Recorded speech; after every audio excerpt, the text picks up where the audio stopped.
Pasayan? Opo. Kinilaw? Ito, ano to? Kusin po yan. Oh, sige. Meron po akong 200 dito. Okay po. Bigyan mo ko ng random na street food na lahat pasok sa 200. Pasok sa 200. Oo. Isa lang bagay lang yan. Oh, makulit to, makulit. Sige. Dalawa nito. Dalawa nito, sige. Isa nito. Tuloy mo lang, tuloy mo lang. Dalawa nito. Lahat yan, 200 na yan. Oh. Ano to? Karahay? Hindi yan karakay. Pork yan. Oh, gigil ka? Sige. Pork, ano pa? Tsaka may isang hotdog. Sige. Dalawang atay. Okay. 5 isaw. Tapos, 5 pasaya. iluto mo na yan!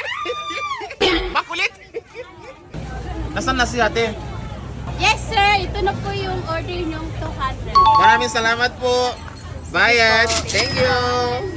Masarap pa to? Oh, masarap yan. Meron Sigurado ka? yan. Oh, ito yung unang tikman niyo po. Itong pasayan, tsaka itong pork. Mas masarap po yan. Alam ko yung mga viewers natin dyan, nanonood dyan, gutom na sila. Sa mga nanonood dyan, sino ang gusto kumain ng mga ito? Mag-comment ka sa baba kasi ibibigay ko sa'yo. Let's go! Salamat ate ha! Thank you po.